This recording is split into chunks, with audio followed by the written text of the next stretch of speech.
Shalom saudara-saudara yang terkasih di dalam nama Tuhan Yesus. Pada pagi hari ini saya akan memberikan komentar tentang pertanyaan teman-teman kita ketika mereka menonton video saya yang berbicara tentang Kristus sebagai sang kurban. Nah, ada dua pertanyaan yang mereka tanyakan adalah, yang pertama, mengapa Tuhan dikorbankan? Dan yang kedua, mengapa Tuhan memilih Tuhan untuk dikorbankan? Nah, kalau kita lihat dari pertanyaan ini, jelas bahwa pertanyaan ini sebenarnya adalah pertanyaan yang salah. Karena pertanyaan ini merupakan pertanyaan yang tidak diajarkan oleh orang Kristen. Jadi kalau kita mau bertanya tentang iman orang lain, maka kita harus belajar apa itu keyakinan orang tersebut.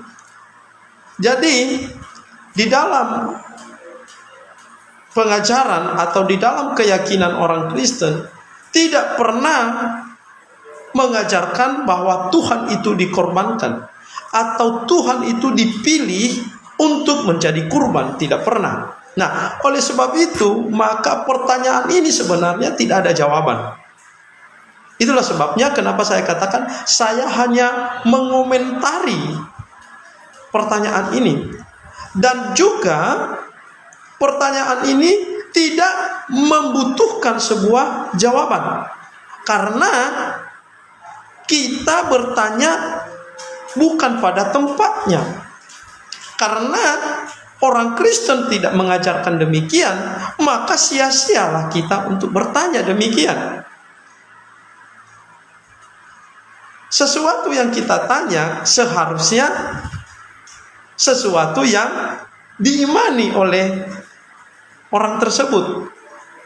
Nah, kalau kita bertanya kepada orang lain sesuatu yang dia tidak ajarkan atau dia tidak yakini, maka pasti dia tidak akan pernah bisa memberikan jawaban.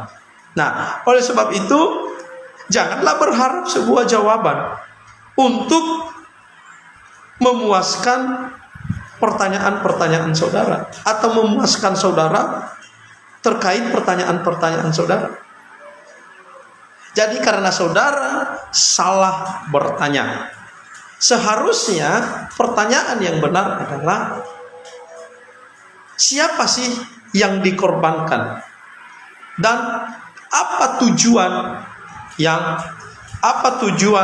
dari korban tersebut? Jadi begini, konsep yang benar adalah di dalam iman Kristen memang mengajarkan yang namanya konsep penebusan.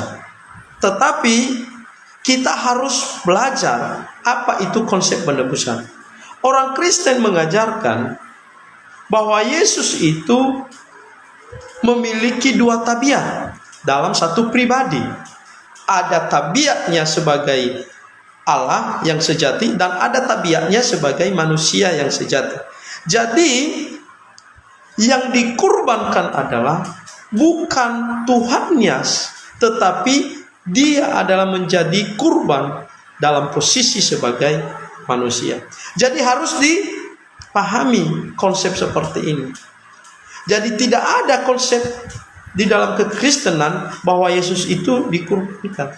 Jadi untuk lebih paham tentang Yesus sebagai sang kurban, maka harus belajar tentang siapa pribadi Yesus. Nah, tujuan kurban itu, tujuan Yesus menjadi kurban, dia adalah menjadi persembahan yang harum di hadapan Allah untuk menebus dosa-dosa manusia dan terhindar dari api neraka atau kematian kekal. Tetapi ketika mereka percaya, mereka akan diselamatkan dan masuk kepada surga yang kekal.